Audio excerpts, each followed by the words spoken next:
Hi Scorpio, and welcome to your December timeless message. I'm Victoria with Aligned Soul Tarot. I wanted to start off your reading with a beautiful art depiction, and I wanted to kind of decode it because in your guided meditation, I really just saw it very clearly. And it symbolizes Sag, which we're in Sag season, and how Sagittarius is still carrying the Scorpion's tail.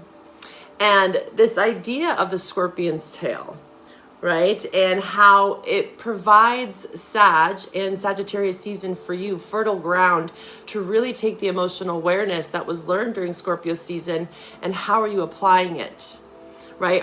Is there a level of lashing or stinging, or are we learning how to transform and to bring more awareness to even our Chiron, right? Sag represents Chiron.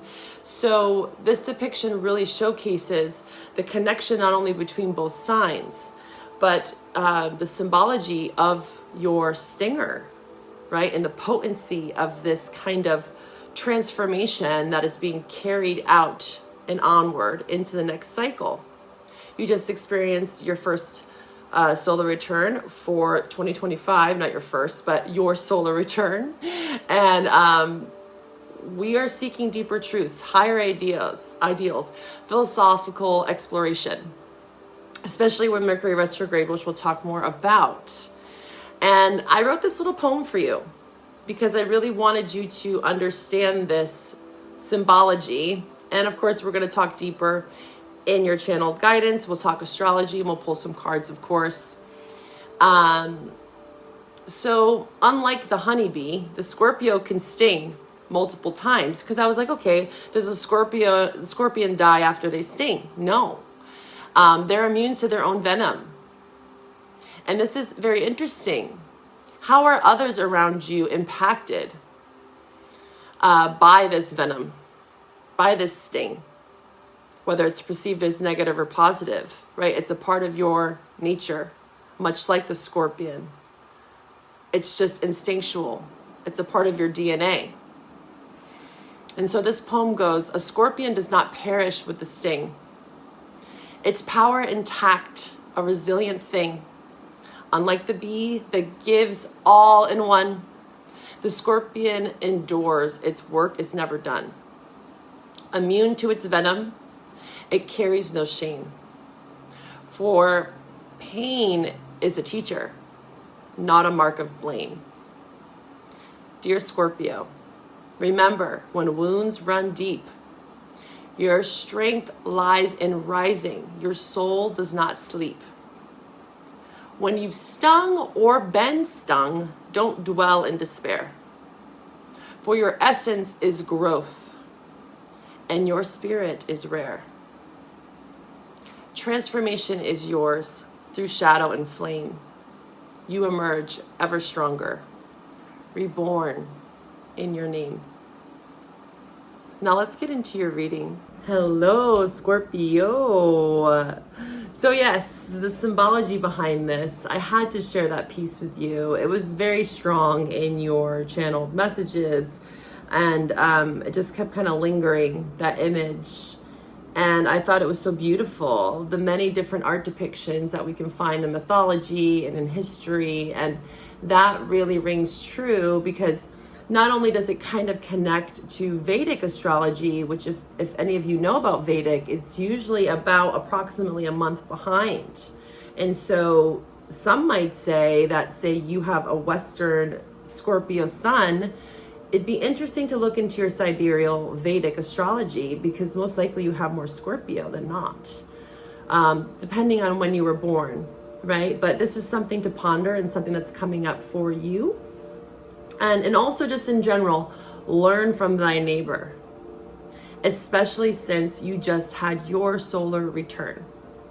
So this first marker into Sag season is very profound, of questioning, what have you learned from your birthday month? What are you taking with you? Because Sag is definitely learning this awareness of that scorpion tail, you know, and the sting that much represents Chiron, the wounded part of our chart. And I do have a series that I'm creating right now. I have Aries, Taurus, Gemini. You can find that playlist below. I'm working through all the natal Chiron placements, so stay tuned for that. Make sure to hit that like button, subscribe, share away, and stay tuned for when I post your Chiron placement, because there's so much depth, especially during Sag season and beyond, truly, because this is evolutionary. We are always healing these aspects of our chart. We are forever students. This is what Sag is teaching us, much like Gemini, they're opposite. So it's all about, where have you stung or been stung, and what kind of wounds are you carrying with that Chiron placement, and also amongst other areas of your chart.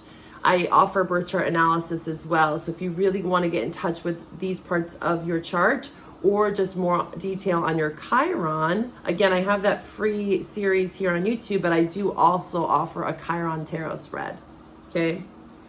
Because this is coming up very strongly for you with the symbology of the scorpion tail, which, really lashes out when they feel defensive or trigger or wounded, right? A need for safety, security. Again, this is not to say that it's negative, but I really was getting that whole connection with the idea that, scorpions are immune to their own venom. And they may selfishly sting someone out of instinct, not realizing the damage that could be done, right? So lots around your Chiron for you that's coming up right now, okay? And maybe even just looking more into the symbology of this picture, the depiction, right? If you feel called to it. So let's talk astrology briefly, and then we're going to dive into your reading, okay? So Mercury retrograde till December 15th, as most of you might know. We also have Mars going retrograde December 7th, but we have a lot of these external planets going direct. Saturn's now direct, Pluto's now in Aquarius. We have Neptune going direct December 7th. So December 7th is a really catalyst date to stay informed with. How are you feeling on that date? Again, whenever you find this reading, it is timeless, but it's something to reflect upon if it's past that date, right? But Neptune direct is really going to be a sigh of relief, because with Neptune, naturally, there can be a sense of fantasy, utopian ideologies not being grounded. And now that Saturn's direct and we've had this shift of Pluto and Aquarius, it's the grand reveal, the great wave, like I've been talking about. So we are now deepening this surrender that I've also been talking about with this Pisces, Saturn, right?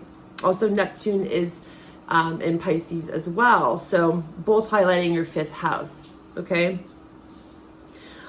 Fifth house is very heart-centered. So with this Chiron, with this stinger, there's a lot around the heart. And I saw someone just holding their hand to their heart and feeling that their hands are radiating love. Really working on your heart chakra is coming up for you. I will also link a heart chakra guided meditation that I really love. If you are feeling like there might be some residual gunk or just needing to give a little bit more tenderness to those parts of you. Again, maybe where you have stung or been stung, right? Vice versa. Creating peace in the heart, stabilizing the heart, because fifth house is Leo. Again, Mars is also in Leo, and it will be retrograde technically December 6th till February 23rd. And that's in your ninth house of Sag. So again, there's this really strong contrast and also lots of parallels, like a mirror I'm seeing.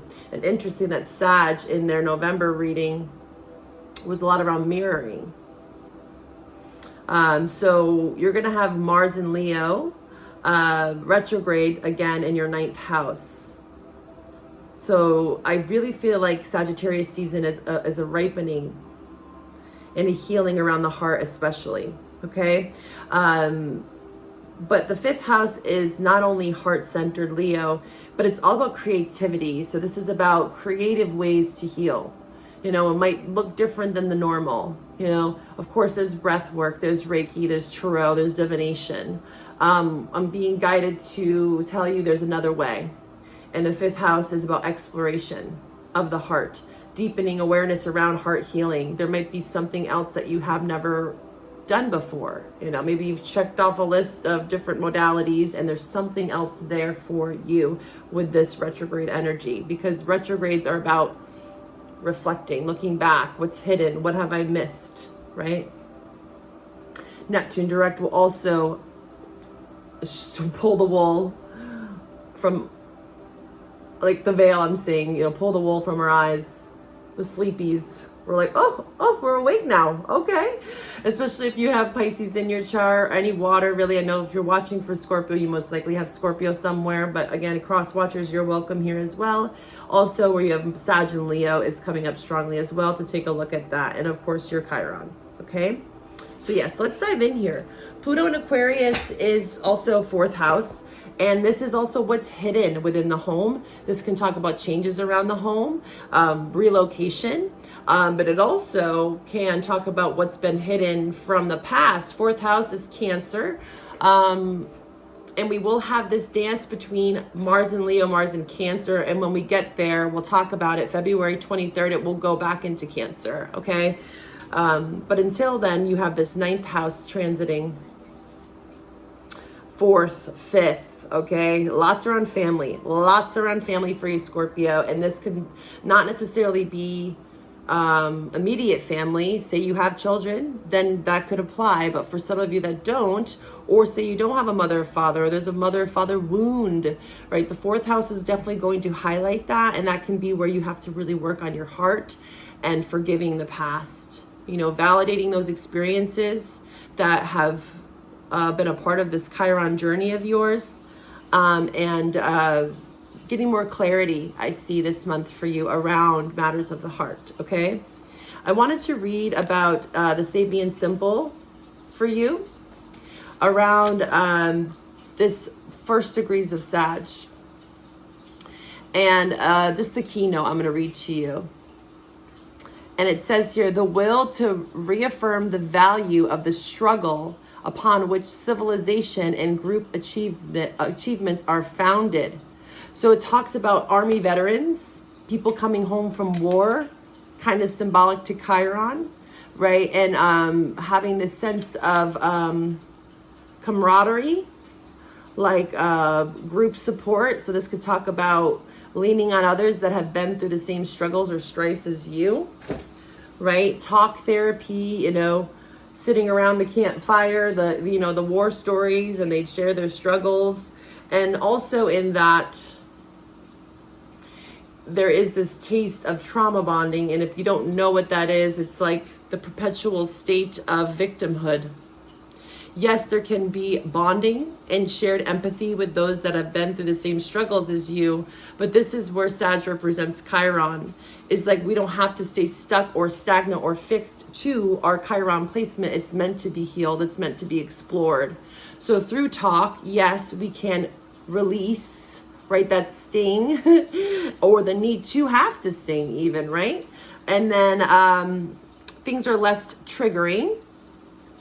But if we are in a state of perpetual living amongst the trauma or the feeling, whatever that is for you, right? It can be very different. It's a general reading, right? This could be relationships, work, family, home. We have to learn how to reframe. And I've been talking about this for quite some time since Virgo season, right? The power of our thoughts. Our thoughts, our emotions reflect our reality and our actions, right? Because if we're in a state of consciously always speaking upon these things, it's like we are staying stuck to the trauma, reliving it over and over again, where we have to start to dismantle it. Yes, speaking it out is a part of the experience, much like fight or flight, the fight response of having to converse or communicate something. This is a part of your healing journey, but where are you at in that venting process is what I'm hearing with yourself or another. This could literally be internal dialogue as well. And I also wanted to highlight from this book here, Pluto in the 4th house. Astrology, Karma, and Transformation. Beautiful book as well for those that love books. Opportunity is the card that came for you. When I bookmark books, I just pull from my cards and you got opportunity. Interesting, I think Sag got this card as well. So there's another connection there. You may have Sag in your chart. Where do you have Sag in your chart? So here, the Plutonian compulsiveness operates within the home and within the emotional depths of the person's psychological life. There's a strong urge for security and for a place of rest and retreat where the person is able to control exactly what is going on in the environment. This could indicate a home life which is subject to all sorts of upheavals and battles due to willfulness and obstinacy. Pluto here indicates that a total reorientation is needed in one's deepest feelings about oneself and in one's sense of security, inner peace, and contentment. It can also indicate deep insight into another person's emotional needs and an ability to penetrate into the unconscious mind. So there is a lot around security, you know, fourth house, stable, stability, the home, literally the physical home. And there's an opportunity amongst Pluto transiting your fourth house for quite some time here, right? Long cycles, opportunities will come out of this, especially if you're paying attention to the cycles of the moon. This is the waning crescent. So this is right before the new moon, which we have today is the new moon as I'm recording your reading. New moon in Sag. So this energy is very potent, this Sagittarius energy for you. It's probably because it is the new moon. The waning crescent, though, is usually actually one of the most potent times to do any sort of new moon rituals. It's like 4 days before the new moon, okay? So I'm being called to pull from the Angelarium Oracle of Emanations for you to start. I haven't used this deck in quite some time. Let's see what angel is here to help you and support you in these opportunities to heal. Home matters of the heart. For some of you, travel could be on the horizon. Again, shakeups, shifts, moving for some of you with these astrological transits. But it just could literally be internal. Movement within the body, movement within the heart. The chains around the heart, the shackles, the constrictions. What do we have for Scorpio? Angels, ancestors, guides, allies. What do we have for Scorpio? What are the messages that they're needing most at this time? Thank you again for supporting me at this channel. It's a free way to support me. Just hit that like button. It boosts this algorithm to get it out to more people. I truly love your support and thank you for trusting in me. I know that we go deep here. Let's see, Scorpio. Scorpio, and again, your love reading, whoa, too many. Your love reading for December is also linked below. So you can find all those helpful links, affirmations, playlists, etc. My website, there it is. Memory, so there's memories around the heart. You know, the memory is, I'm getting reminded of the story of Amat. I forget the Egyptian god who weighed the heart. This could be something that you could look into, is the story behind that, where they would weigh the heart to a feather, and that the heaviness of the heart depicted, I think, where they would transition in the afterlife, or like even the karma that's held within the heart. So there's some sort of memory that's kind of staying confined there. Angel of memory. Let's read about it here for you. Just getting my book. Angel of memory. Beautiful depiction. I love this artist. So wearing blues or purples could help. I really see Scorpio as represented as those colors. I'm trying to remember who this artist's name is. Let's see if it's in here. Yeah, I forget his name. It doesn't say it on this deck. I got this deck offline, and sometimes I forget to do my research, and they don't really have all the information that I wanted, because I'd love to shout out artists. I will look it up because I'm feeling like I want you to know who this artist is. What's interesting here are these cords. Also, before I read, I just want to show you these energetic cords. So this could talk about cord cutting as well, that's necessary around the heart.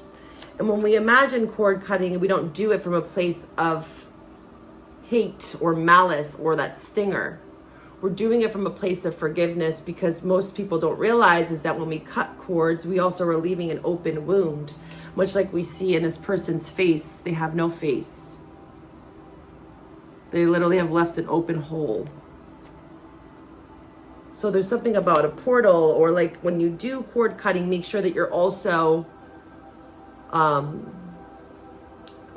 almost like sealing or sending light. Remember, I saw someone holding their chest, like those cords that you're cutting around the heart or anywhere within the body that you're feeling as you do meditation on cord cutting. It could be within the head, anywhere on the body, really. Wherever you feel like some sort of hot or cold sensation. Make sure that you're sending love and protection and sealing those areas as you cut cords, because you don't want a gaping wound. And I'm walking around with an open vessel, right? You think about energy protection.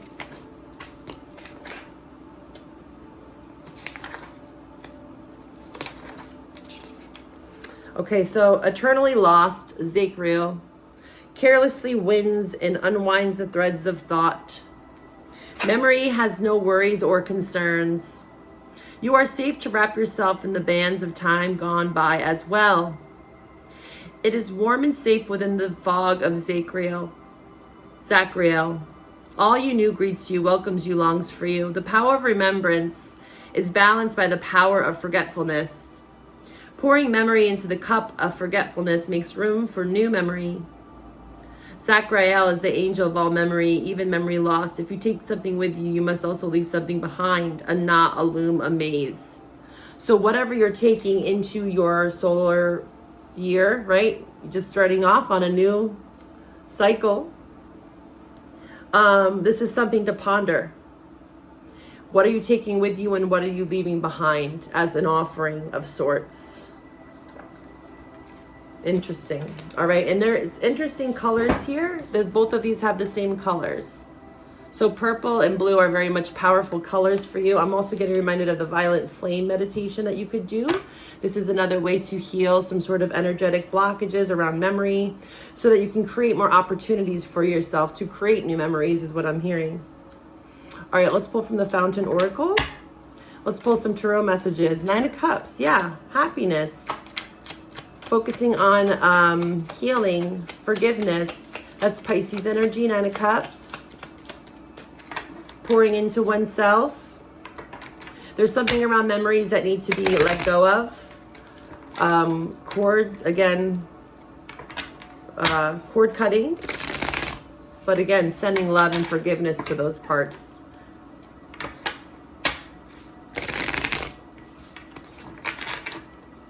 So they don't leave such a sting behind. There's such an opportunity to understand. Maybe for some of you, you're having lots. Again, 4th house is going to bring up lots around the past. Especially if you celebrate the holidays, you might be spending time with family making memories. And maybe some of those memories aren't so good, right? And so we're having to learn how to detach and to not let those energetic cords kind of wrap us up too much. And Zachriel is here to say, you know, you have a safe space here to understand maybe memories that are coming up or new memories that are being created, good or bad. And there's an opportunity for you to heal parts that maybe you have forgotten about due to trauma. You know, our body, if we have been through something traumatic, we naturally will tend to forget due to survival, right? The ego wants to survive and protect itself. So you will kind of compartmentalize memories from the past just to keep on going. And there's something about these things coming up to the surface now that can't be ignored any longer. There's opportunity for healing. All right, let's see. Scorpio. What are these opportunities around the home? Yeah, 4th house, 4 of Wands, Aries. Celebration. Yeah, I see you creating new memories where there's been stagnancy or woundedness. 9 of Wands is on the bottom. Reckless behavior.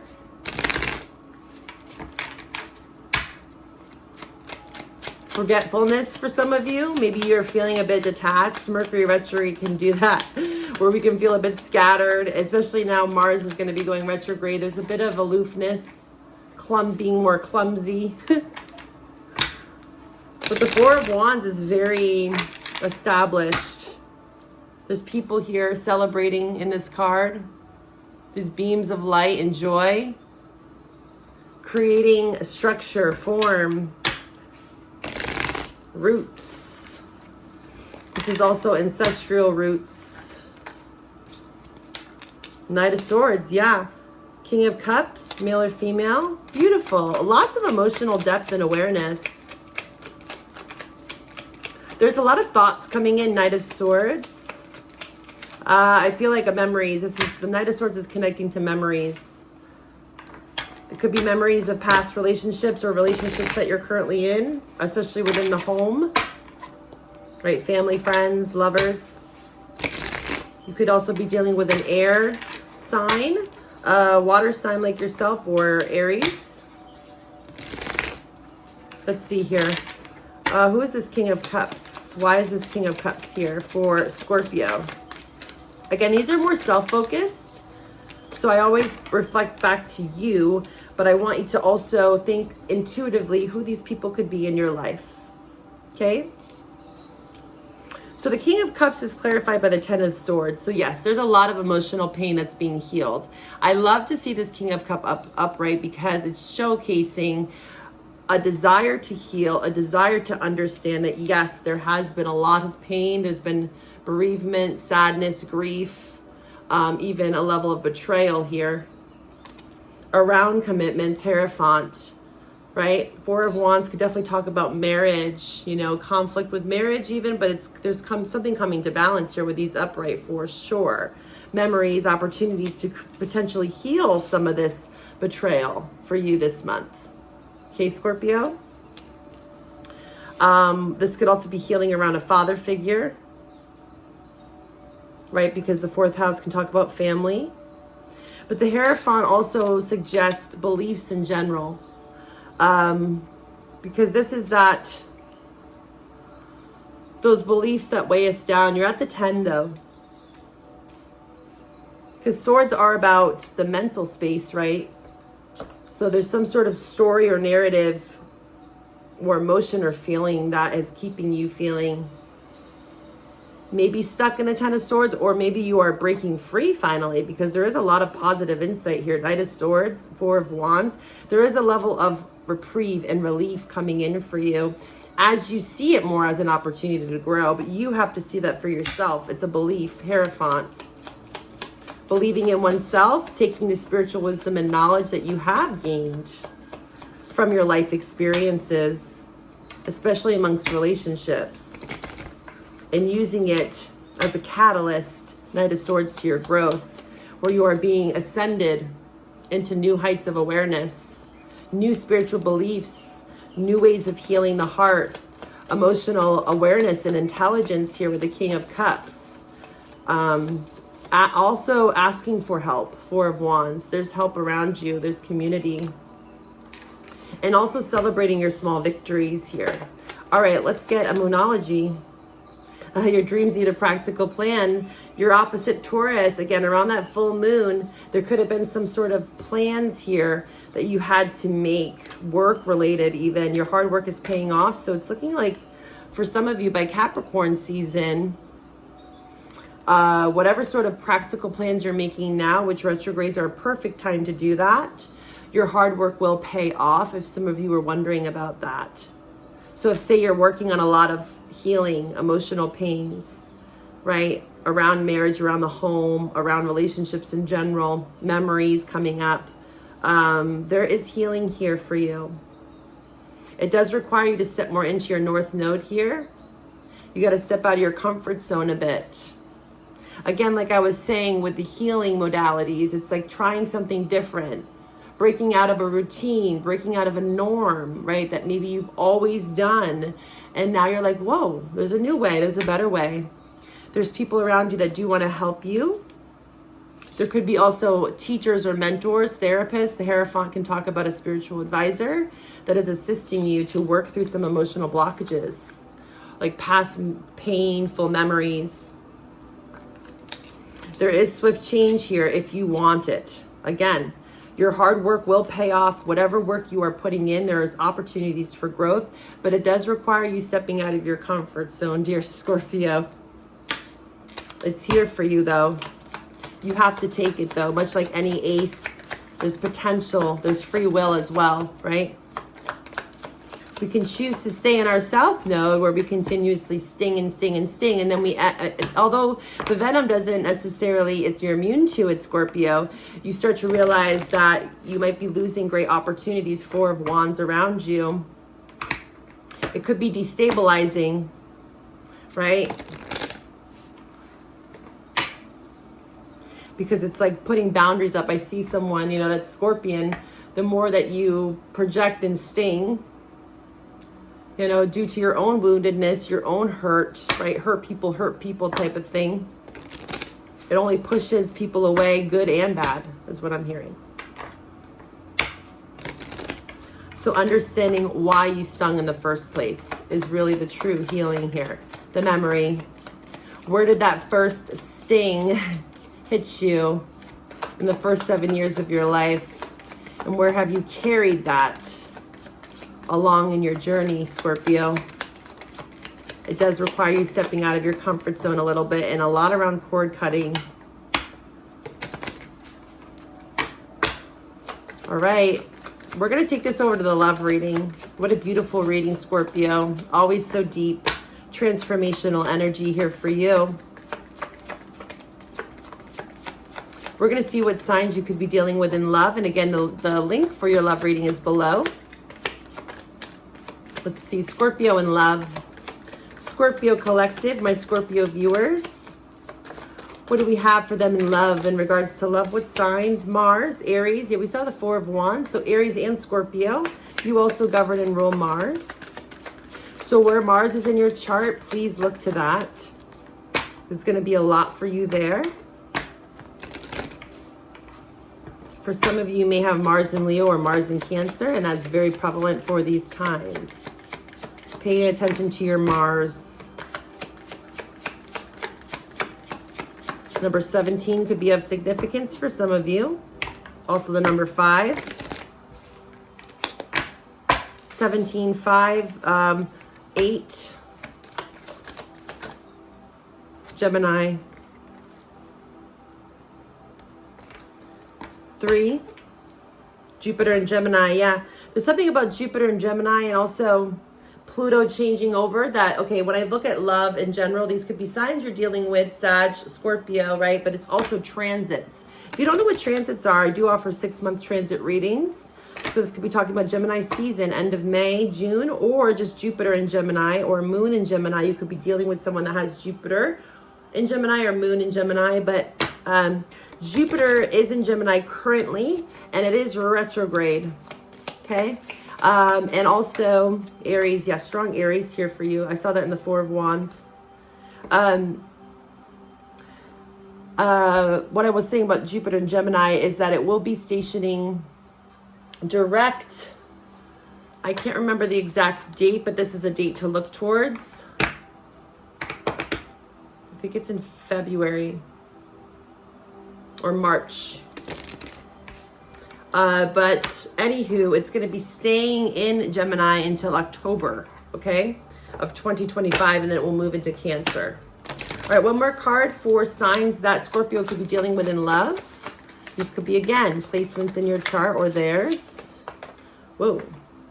Air signs. So Gemini, Libra, Aquarius is coming up strongly for you, especially Gemini, Mars, Scorpio, Aries. Yes, Scorpio's on the bottom. There you are showing up. So significant time markers could have been in your season, in your month.